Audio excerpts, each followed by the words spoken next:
G'day legends and welcome to this episode of the Cricket Mentoring Podcast. I've got a very great guest here with me, a Big Bash winning coach amongst many other titles, Greg Shipperd. Thank you for joining me, Shippy. Yeah, no problems. I guess one of your oldest people to speak to. Yeah, maybe. I'm not going to say others have been sort of too old. I don't want to put anyone out there, but we've had Robin Smith on, former England cricketer. So it's not all sort of the young next generation, but I'm way older than him. Okay, all right. You're the oldest. Well done. You must be on a bit of a high coming back from Sydney last Saturday. Won the Big Bash. How was all of that? Yeah, well, look, it was a real thrill this season, and the winning feeling. You know, it's been a while from a coaching point of view that I'd had that. I think the last time was with the Victorians in a Sheffield Shield. Unfortunately, I lost my job after that, so I'm a little bit nervous about what's to come. But the team were brilliant. We backed up from the season before where we made the semi-finals. We're real close, so they were a hungry and united group with a real purpose and played like it. So, you know, we're thrilled and I can relax now. Well done. I was following closely and hoping you'd win. Josh Philippe is an ambassador at Cricket Mentoring, a friend of mine. And fortunately, he had a great game in the final. We'll get onto that more a little bit later. Let's go back to the start. You were born in Perth. What's your earliest memory of playing cricket? Probably grade 4 at Wembley Downs Primary School. I had fortunate to have my primary school teacher was an ex-first class player or a first class player in Derek Woodhead, who coached the Scarborough Cricket Club, and he took me under his wing and a number of people in the school, and you know we had a relationship that lasted decades after that, and he gave me a lot of good information and a lot of ideas around playing cricket and being involved in cricket. Derek Chadwick, first coach and captain at Scarborough Cricket Club.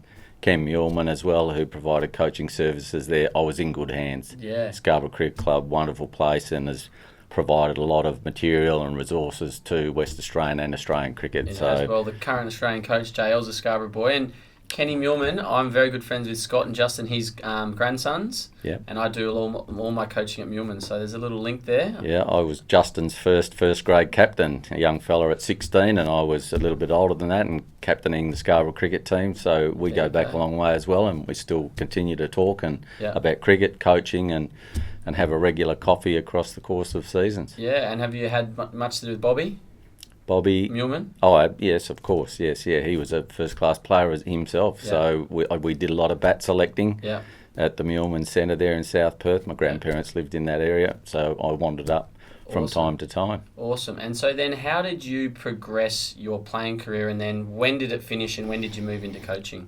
Oh, I guess I was a sporting nut. As a young person, played state tennis and cricket and lived by the Wembley Downs golf course and close to the beach. So sport was the thing. Went into the university as a phys ed teacher.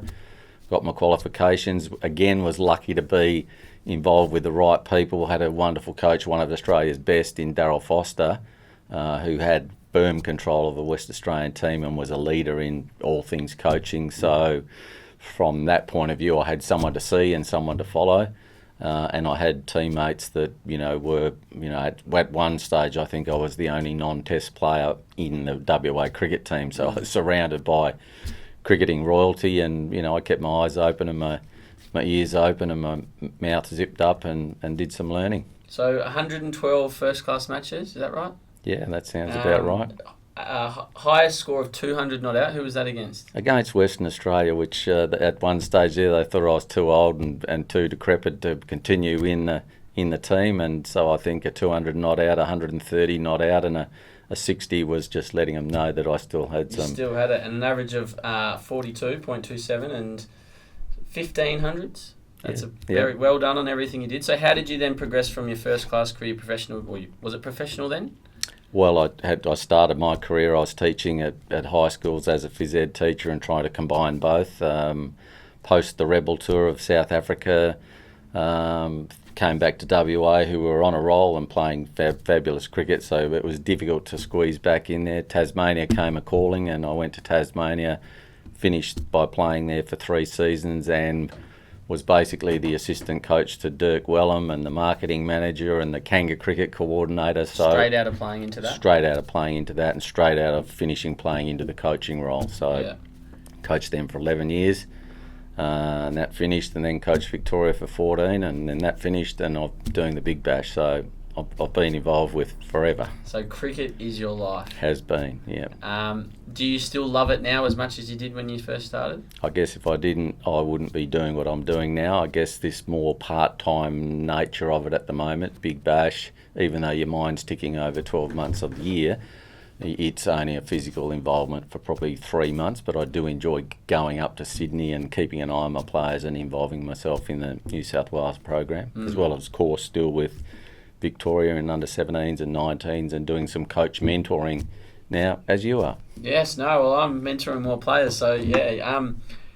So you live in Melbourne, you go up to Sydney for the Big Bash, you do a bit with Victoria. What does the other 9 months look like, sort of, when you're not doing the Big Bash? Gee, they start early these days. So in Victoria, the 17s and 19s programs start, in May, June, July, and then I'm involved with the Melbourne Cricket Club as well. As you can see, I'm ready to go there tonight, back off the Big Bash with some stories to tell.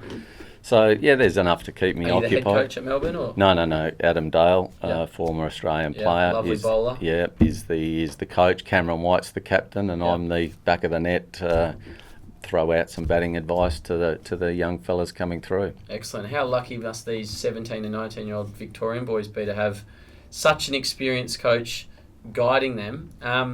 What is it that some of the best players you've coached, what have they done and how have they prepared, and what makes the best players that you've seen? Yeah, I guess when we're talking about the skills necessary to make up any elite sports person, it involves some physical abilities, some mental abilities, some strategic awareness, and some skill execution. So the best players obviously have a wonderful combination of all of those things, and in particular, an underestimated side is that mental skills, the visualisation, the confidence, the self-belief, and as well pairing that with strategic knowledge. So all the best players really have a good feel for themselves, an awareness of the opposition, and they just keep working hard and often harder than the next person. So do you think it's a combination of the both? And if you looked at player X, he'd have a really strong skill set in one thing and not so strong in the other, but combined it's good enough? Or do you think they all have the same sort of recipe? Everyone's similar in sort of their physical skill, their mental skill, etc.? Oh, no, everyone's different. Everyone hits the ball different, bowls the ball different, had different physical capabilities, sees the world in unique ways from a mental perspective. We can feed a lot of information now as we do from a strategic point of view. There's things that players do control, that's themselves, and things that they don't, the opposition and the conditions surrounding whatever their skill task is. And so we try and put that into perspective for the players, or I do in my way of coaching, and hopefully that we're growing the player in all of those areas all of the time. Yep. Now, chance for you to sort of maybe single out a few people. Who are some of the best players you've coached, and what's made them special? I think the most obvious is Ricky Ponting, a young fellow at 16, 17, was remarkably skillful for that age, and had a great ability to bat, think about the game, was really, really determined and consistent around his preparation and his methods and his thought, drunk in a lot of information about the game. So, he's still having a major influence on Australian cricket as we speak. And you mentioned he was skillful, not talented.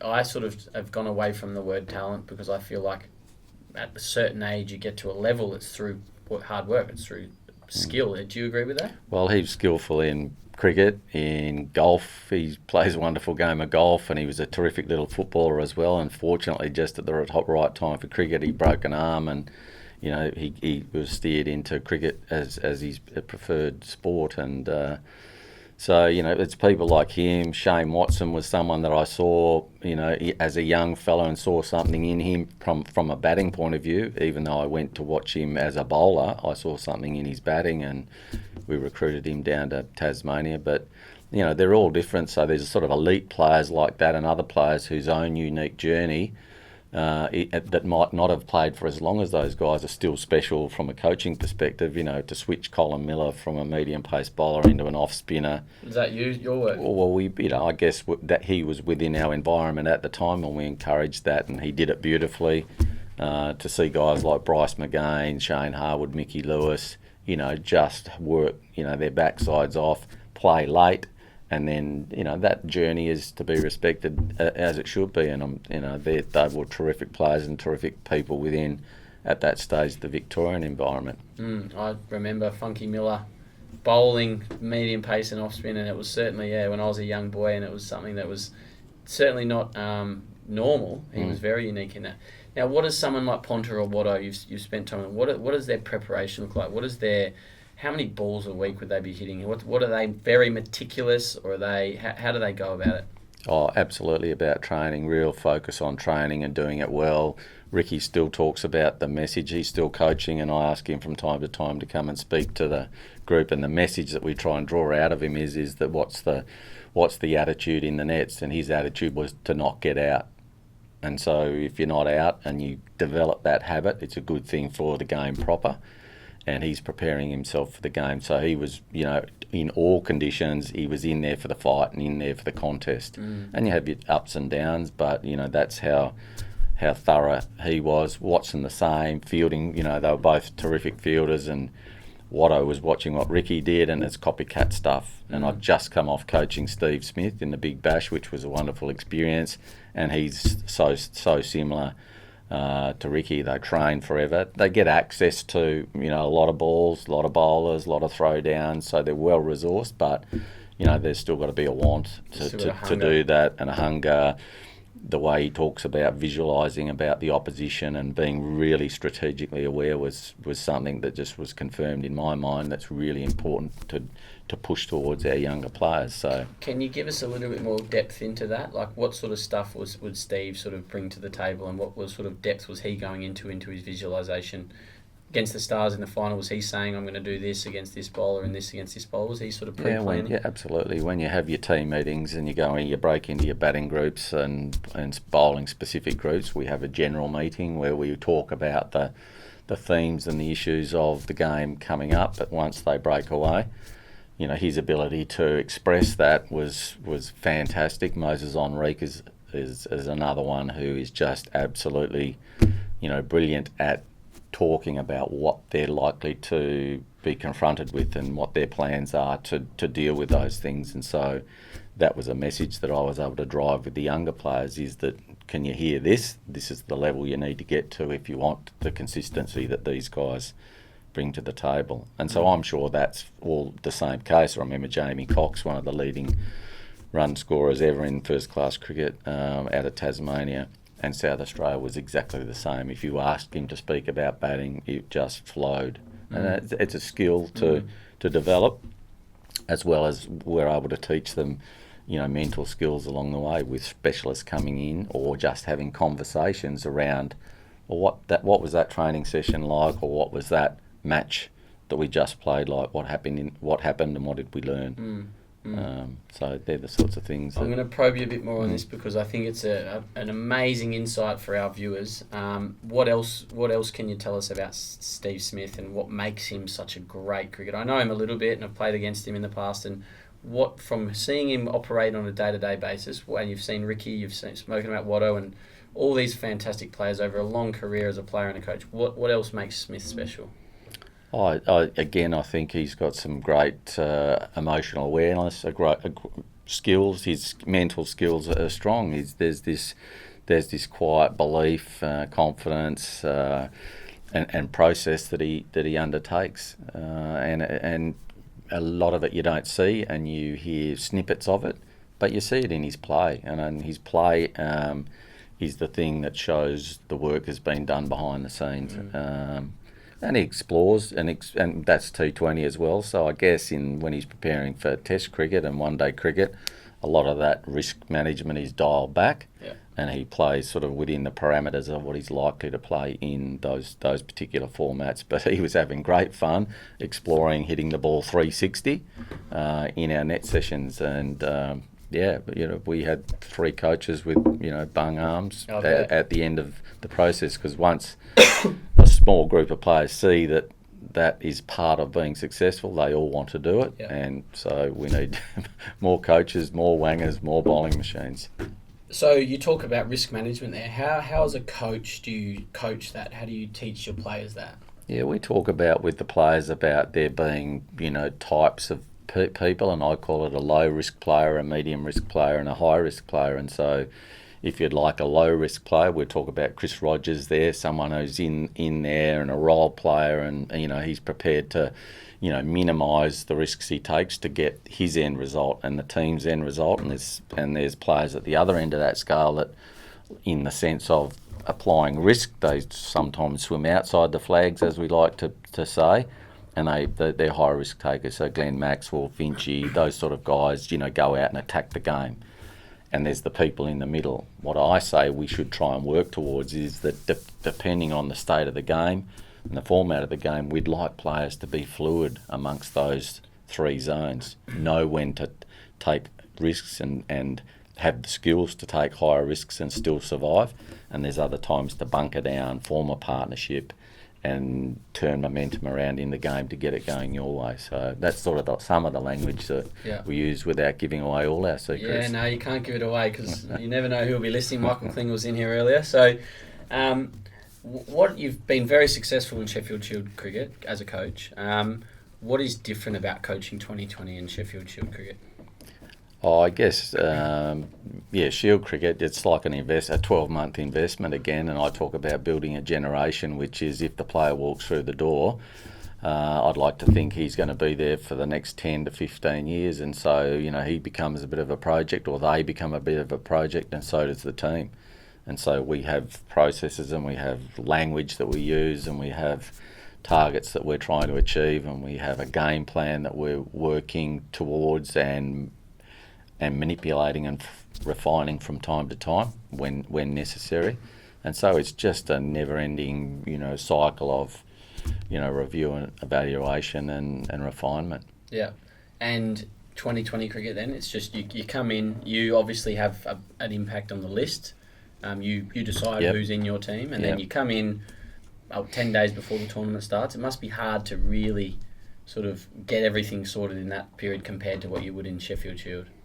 Oh, initially it is, but I guess when we're dealing with 2020, the players actually choose where they want to go now, as opposed to a state system where they're sort of locked into the boundaries unless they make their own choice and for opportunity often and move somewhere else. So these players want to sign up to your list, so they're happy and willing customers to sit down and work together, and team comes first. And fortunately this season, we talked about having 18 game-ready players. We played 19, I think, this year, and we had some tremendous players missing out.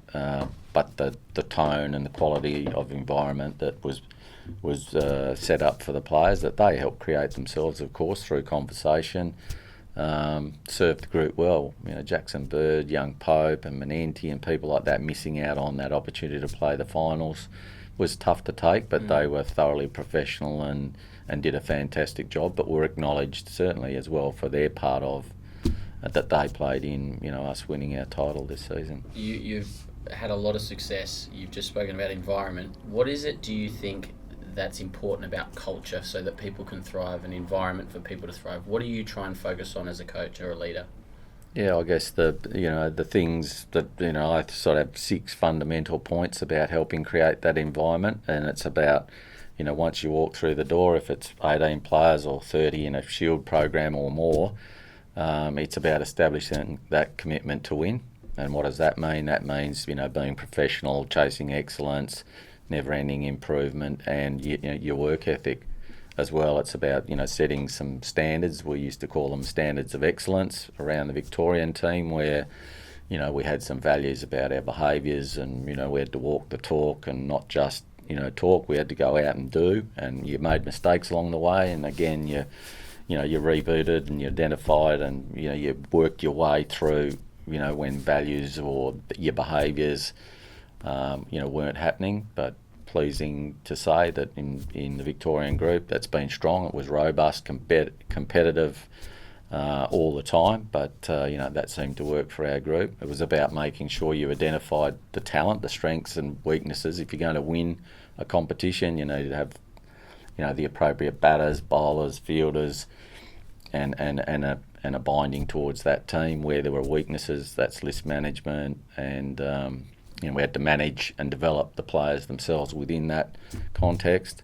We had to have a superior game plan, and I think that we've always been, and I've always tapped into the knowledge of my senior players and or junior players that come with fresh, new, different ideas to establish a game plan.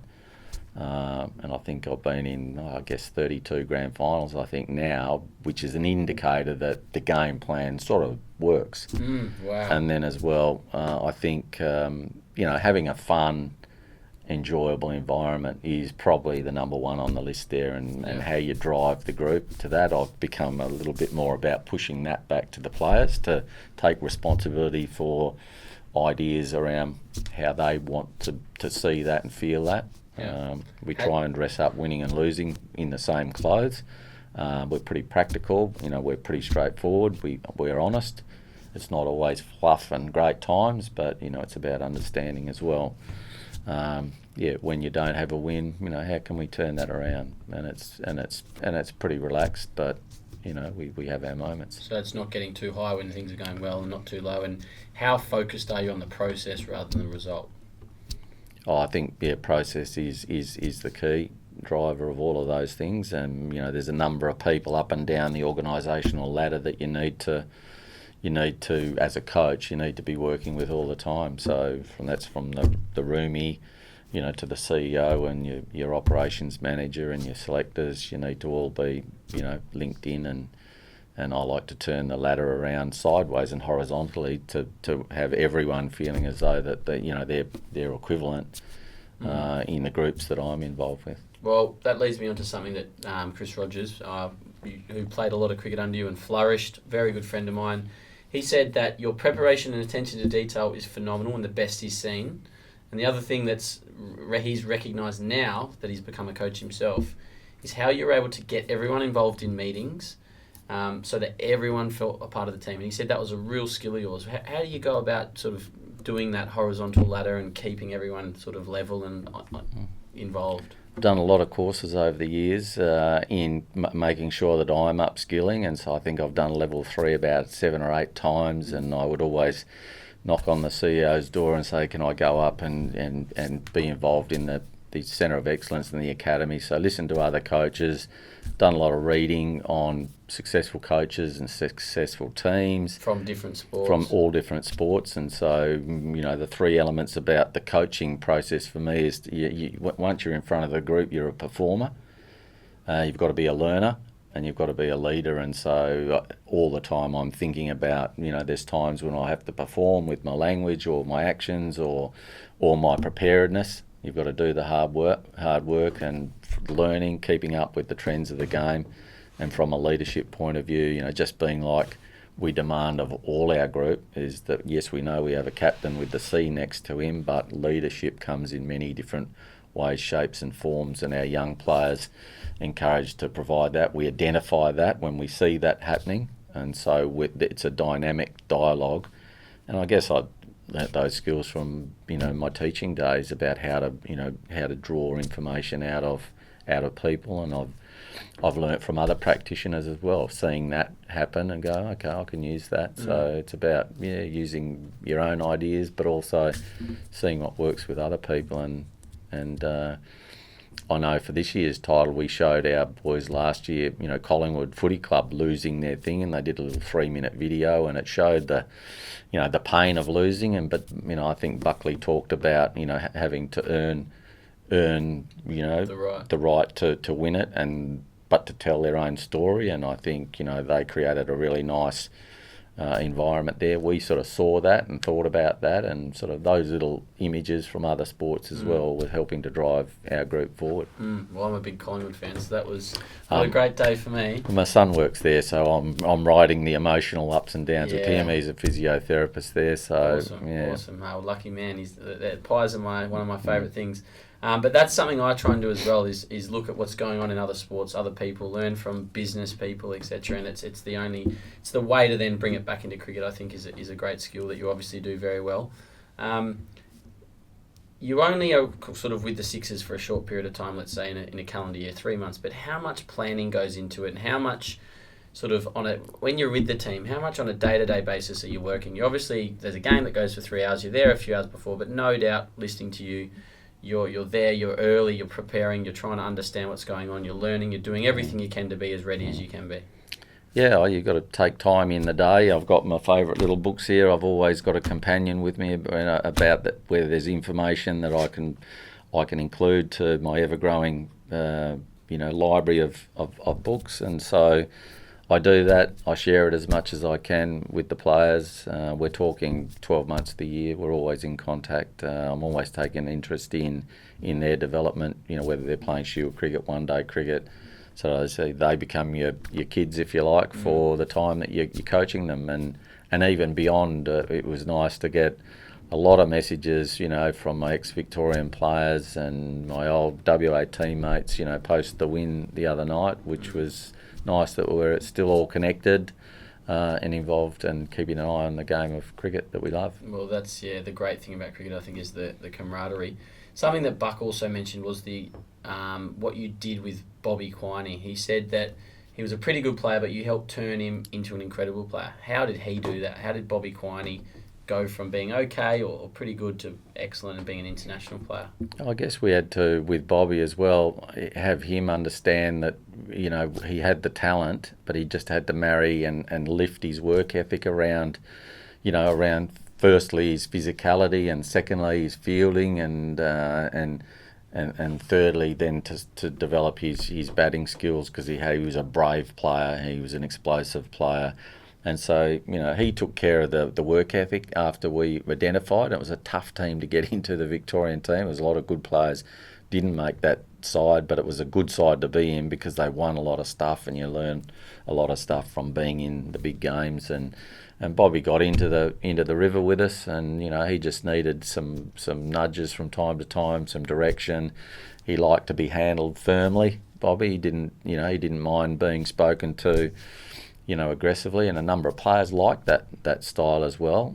They don't always want love and kisses, and he thrived in the group, and we got close, and we're close mates, and you get really close to a lot of your players. It was really difficult the other night to coach against. They call David, my other son, David Hussey, and we're up against each other in a big game, and one of us was going to win and the other one wasn't. But he's got plenty of opportunity looking forward in his coaching career to win some with the Stars and wherever else his coaching career goes.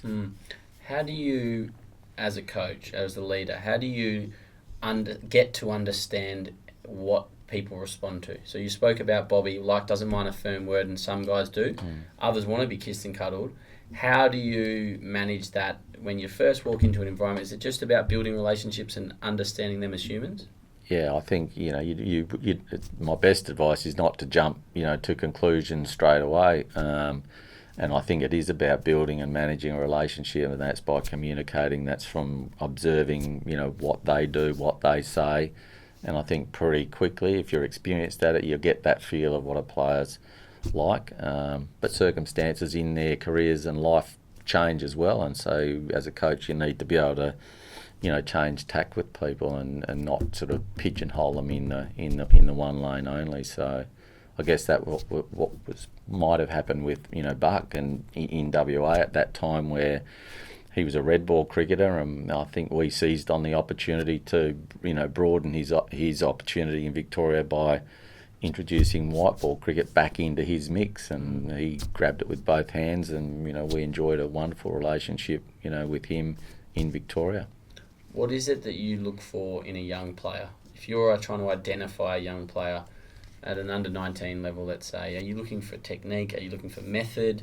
Are you looking for game awareness? What sort of things are you, with your experienced eye, looking for in this day and age? Well, initially you're not seeing them in a game. If you see them in a game, you'll appreciate what they do. But often I see them in nets first, and so from a batting point of view, if they move in response to the length of the ball appropriately, so that's moving forward, moving back, moving laterally. I like to see the rhythm of the player play. I like to see some of his choices that he makes when, in relation to the ball that's been bowled to him. So I'll get a pretty quick fix on what I think the player can do, and then we go to work on building technique around that. So with Steve Smith, who often sort of sits back to a fuller ball, and he's probably redefined batting a fair bit. Absolutely. How do you go about that if you saw a young Steve Smith who's hanging back and cover driving off the back foot to a knee roll ball?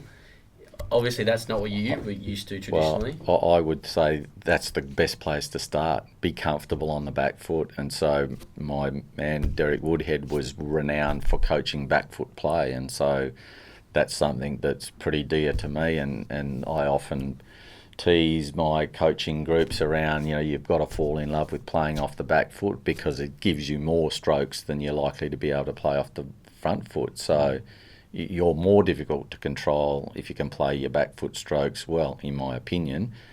The front foot stuff is a wonderful bonus. And so I would like to be, I often talk about being hungry, not greedy, but I'd be wanting to be hungry about having both front foot and back foot play ticked off. And so that's where I drive my young kids, is to be responsive in both directions. How do you do that in a learning environment? Do you do that wanging balls and then picking up length? Do you do that on a bowling machine? Do you do lots of drills? Well, we would start on a bowling machine by going, right, it's back foot night tonight, it's swing night next night, it's coming forward night next night. So we have a whole range of different opportunities with the bowling machines, and then we go, let's go and test this out against the bowlers, where you've got to make a decision. You know what I'm going to feed you if I'm feeding back foot. We're going to create some cuts and some back foot defence, and we're going to go into our squash, punch and crunch mode. We've added another letter to it. We've added D in, which is deflect. And when you're playing T20 cricket, the ability to lay the ball off or ramp, or use a quick pace. That's the language that we're using with our players at the moment. But can you go further into that squash, punch, crunch? Obviously, you've said what deflect is. Tell us and the viewers and listeners a bit more about what that is. I guess in general terms, it's there are our run scoring abilities made up between 1s, 2s, 3s, 4s, and 6s, I guess, and you're hitting the ball at different power outputs. And so we talk about inner ring run scoring is you're squashing the ball in the circle or down at your feet and deflecting it here, there, like Smith does, like the best players do, and that's where you're picking up your. Instead of it's just dropping, no run, you're creating a run by your movement and your skill with your relationship with your hands and your bat.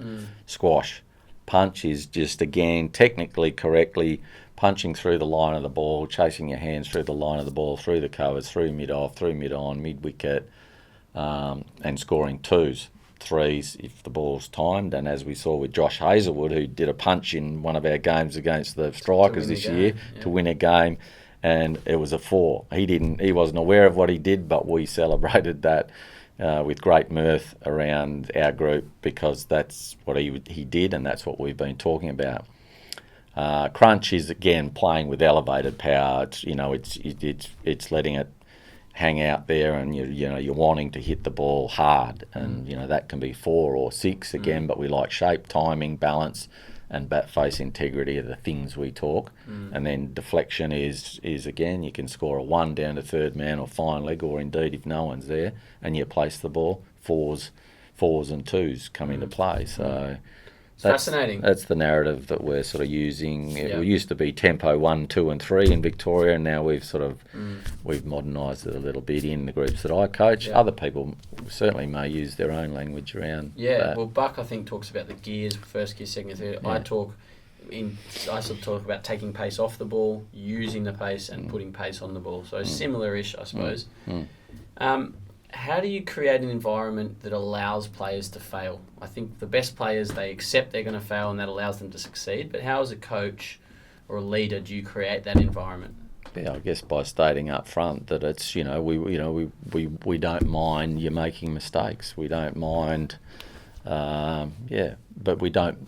We want to improve cricket intellect, and cricket intellect sort of resolves against making a lot of mistakes the same. It's there's time to learn and there's time to adjust. So that's when you have tougher conversations, when someone's just not picking up the cues that their performance is giving them.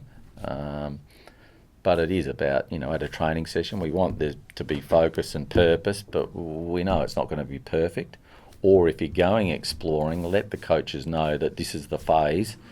that you're going to explore in your net session so that they can keep an eye on you, and then there's some reference points. You can then provide some real-time response to whether it's working or not. And then what if you did this or what if you did that? So it's just, it's about, I guess, smartly managing your group. How do you deal with a player who has perfectionism tendencies and gets a bit down on themselves or gets frustrated easily when things aren't going their way? Yeah, again, I just think that's about as well having conversations, understanding their feelings, trying to adjust that. That is a good want, but it needs to be underpinned by some good doing. And I guess it's how to do is where you would then start to target.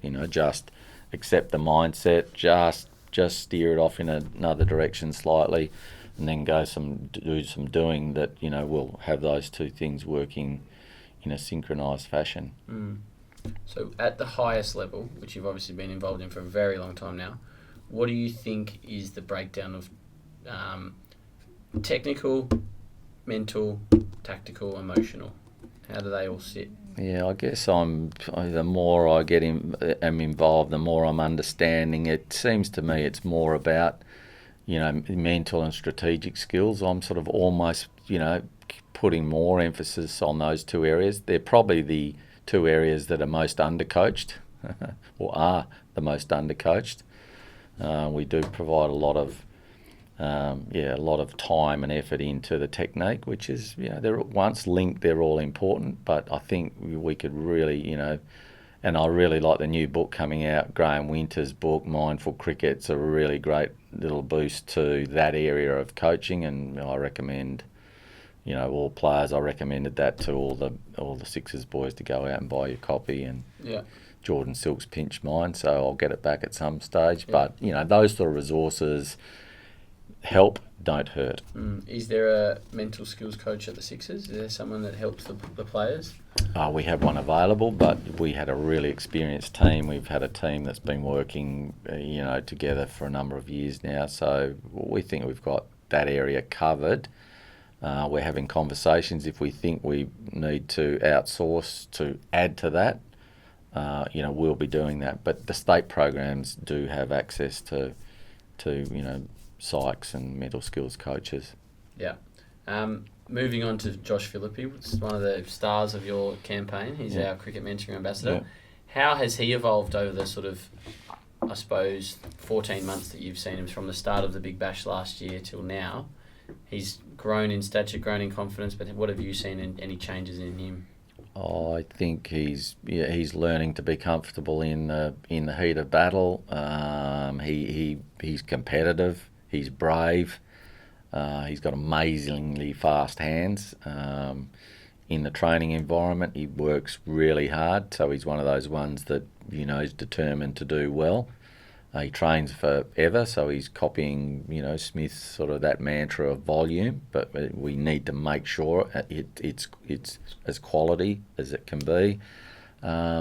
And there's a little bit of growth in technique, which we're talking about and working on, but I've got to be careful about intervention there because I only see him part-time, and there's other thoughts, his own, and his other mentors around him that need to be considered and collaborated with. So he's got massive upside, and he's been a terrific contributor. He 5 or 6 match-winning innings for the team from a young player is quite extraordinary. Yeah, and great reward for him to get picked up in the IPL and hopefully progress his skill set and his experience from that. Wow, yeah, what an environment. He gets to sit at Bangalore there, Kohli, De Villiers, Finchy, he'll pick up so much good information from those three. You wouldn't mind a couple of stomach bugs, in amongst that group, and he gets a couple of games when they're crooks. So that'd be a wonderful experience for him. Well, I'm in Bangalore for 3 weeks during that time, so I look forward to bring him around for dinner and see if you can. How has the importance of fitness changed in your sort of coaching career, and how serious are these guys taking their bodies and their preparation these days?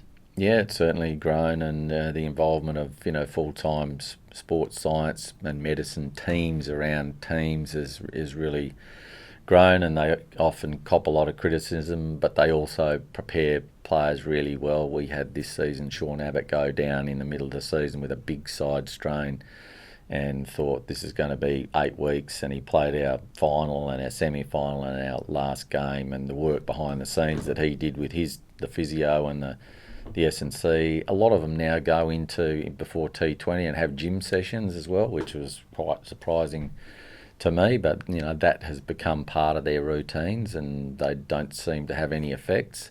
We were having our players clocked at 8,000 metres across the course of a game, and from side to side, quick. Jordan Silk, the stuff he was running, and all our players were the movement to get right people in right places. Is it's like footy unrewarded running, but to create space and do all those sort of things they do in football matches, our players are doing the same sort of thing in cricket. So the physicality of the game is enormous now. And we had 3 cycles of travel, play, travel, play, travel, play. And so the ability often on planes and to be playing and in front of crowds and wanting to do well, there's emotional energy being sapped all the time. So, yeah. You've spoken, heard you speak after the final, and you spoke very, very highly of Moses and his leadership. I get the feeling you guys have a very good relationship. What is it that's special about Moses as a leader, and what is it that you look for in leaders or that make leaders special? Great game knowledge, and that can be built. I remember with Cameron White as a young captain, didn't have that, but he had enough to work with, but he grew to being this unbelievable strategist, in the game. And Moses is so like Cameron in terms of his strategic thinking and ability. You can sort of just leave it to them, and we don't really need to have too many conversations around the order of bowling. I trust him and his instincts, and it's worked. He's an elite captain. He has great empathy. He's a beautiful communicator. And his empathy comes from, I guess, his own experiences in dealing with his own, challenges around his mental health and how he's worked himself through those. But he shared that knowledge and that information with a ever-growing group of, young Australian cricketers. And so I always remember how the Australian players, or the Victorian Australian players, loved Ricky Ponting and Shane Watson, but the Australian players around the domestic system loved Moses Henriques for what he gives to them. And I think, obviously, as you said, like going through his own struggles has allowed him to be very understanding of what other people are going through. We're going to have to wrap up shortly, but what advice would you give your younger self? If you were coaching you as a player, what advice would you give yourself? I guess just occasionally you swim outside the flags from a not technique point of view, but from a risk management point of view. That's better put. I was I was a bit of a snail and scored and took no risk, so scored very slowly. So but we didn't really have T20 that might have drawn that out. So I guess being open-minded and taking a few more risks, but again calculated as best you can. So other than that, there's been no regrets. I've had a wonderful career in cricket, and hope it just chugs along for a few more. That'd be great. Well, what drives you? What drives you to keep going and keep learning? I guess if a coach is a teacher, and it's the same as being a parent, I guess. And if you're involved and your work environment is dealing with young people, I guess that ability to share ideas and knowledge and is the thing that gets you up out of bed, and the game itself is has provided a wonderful resource and a comfortable living. Yeah, excellent. Now, what's next for you? Holidays. Finishing up with the Sixers, or you've already finished? We finished our head-to-head stuff. We're going to probably go into review mode now and list management mode, and we'll see whether I've got another contract or not. Oh, I'm sure you will. Surely they can't do what Victoria did to you. On that, how have you dealt with, I suppose, personal setbacks over your life, and then how, from what you've learned, have you passed that on and helped others who are going through setbacks? Yeah, I guess from a cricketing point of view, there hasn't been a lot of setbacks, so to speak. I've always been lucky enough, as I said earlier, to be surrounded by really good people and involved with good people on and off the field. So always been involved in a growing organisation and one that's headed in the right direction. So when you lose a game or you lose a season, it's not the end of the world. You just, you back up, you review your program and you make some adjustments and you change things and you hope that works, and most times it has. So Now, having been in cricket for however many years, where do you see the future of cricket? Where do you see cricket going? Is Test cricket going to stay a big part of cricket in the next 10 or 20 years? Is ODI cricket going to last? Is there going to be more 2020 cricket, T10 cricket? Where do you see the game going? Almost about, it's at sort of saturation point right now. You wouldn't want to think that there'd be too many other T20 competitions popping up around the world.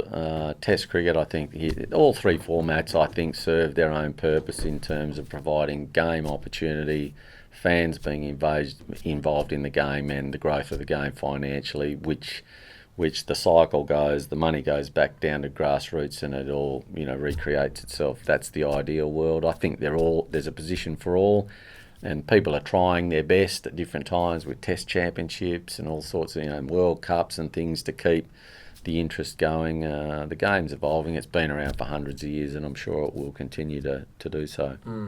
Final two questions I ask all of our guests. Why did you play cricket and why do you still love cricket?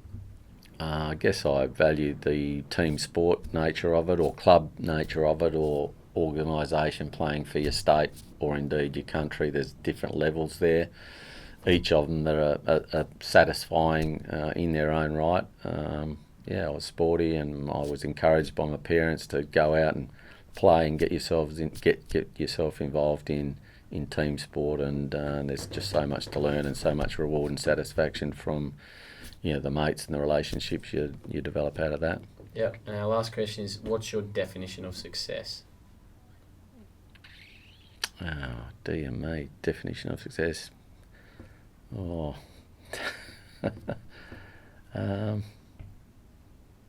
I guess having earned respect. Awesome. That's great. I've not had that before, and we've asked that question to a lot of people, but it's fantastic. Guys, what an amazing insight into a very, very experienced coach, cricketer, someone with so much wisdom to share. So, Shippy, thank you so much for your time, your energy and your thoughts. No doubt there's going to be so many people watching and listening to this who learn a lot and hopefully can implement that into their games, their lives as well. So well done on everything you've achieved. Thank you. 32 grand finals and many titles is an incredible effort, and best of luck to you and the Sixers again next year and beyond that. So thanks for coming on. Thank you.